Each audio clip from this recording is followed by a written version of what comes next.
ratas sai vist nüüd valmis. Üldmulje on selline.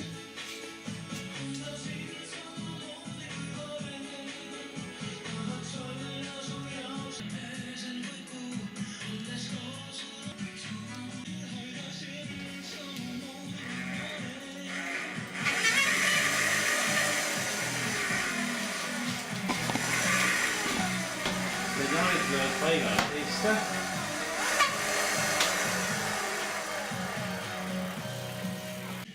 Nii, lisaks elektrimootori reguleeritavatele pööretele on võimalik muidugi käiku vahetada nii nagu ikka tavaliselt.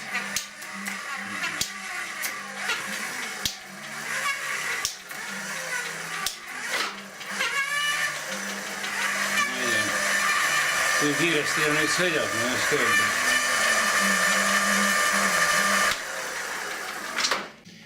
Ja kui juhtub, et aku saab tühjaks, siis mootor ei takista väntamist tänu sellele, et siin on ka pandud vabajooksu sidur ehk pendiks see mootori vedava võlli otsa.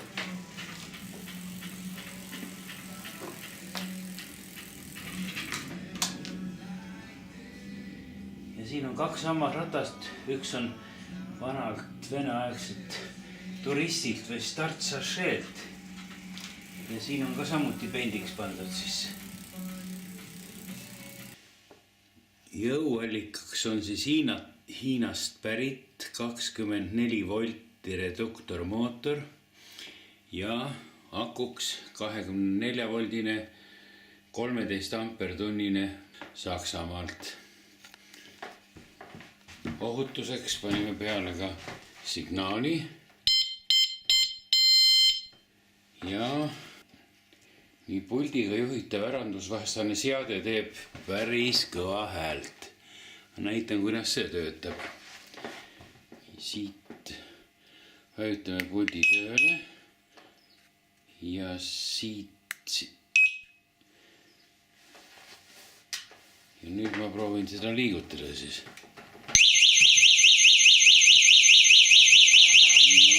Hääl on üsna kõva ja häiriv.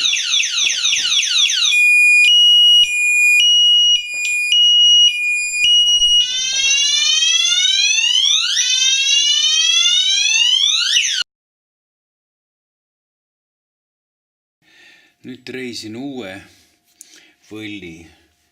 Selle väikse, ennem oli niisugune väikene kuullaager siin reduktori väljuval võllil. Nüüd mul oli sunnitud panema niisuguse suure. Nii, see läheb siia. Kuna see pind on suhteliselt kõva, ikka karastunud pind. Nüüd siia otsa läheb see laager, mis hakkab ühtepidi vedama ainult. Ja selle peale ma pean siis nüüd treima selle vedava hammasratta, mis läheb pressistuga siia peale.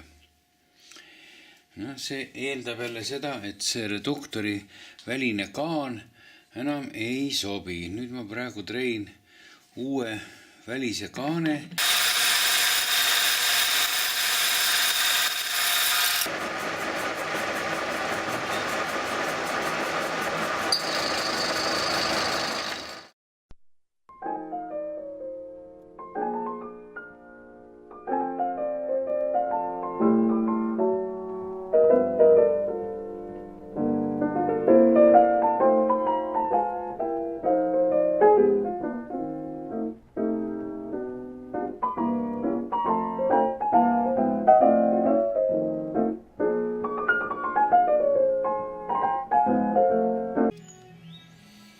Küsitav on, kas lipuvarras on nüüd kõige parem koht rattaraami kuivama riputamiseks, aga mustaks sai ta tänu Eesti 100-le värvitud küll.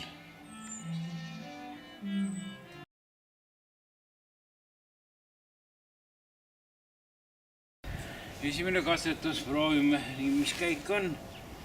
Keskmine käik mingi. Nii, annan jalgade kaalgu natukene, pole vaja.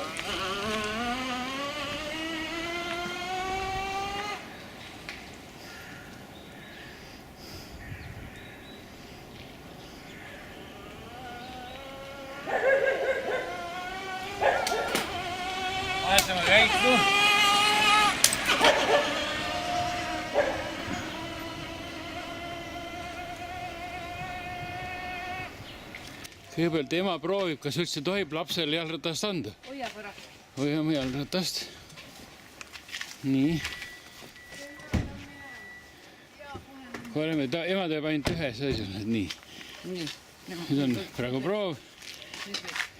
Elektrijalgrataste treener.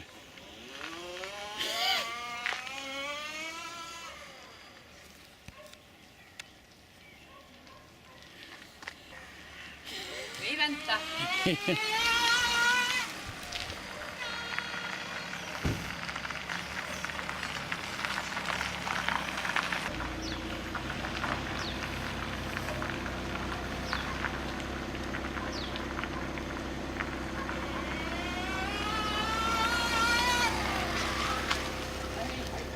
Aitab. Nii ühesõnaga töötab. Töötab, jah?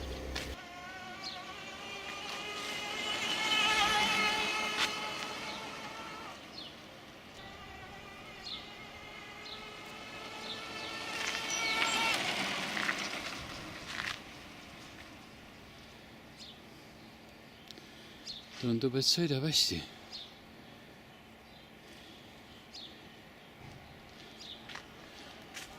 Sa käike ka vahetad või? Ei.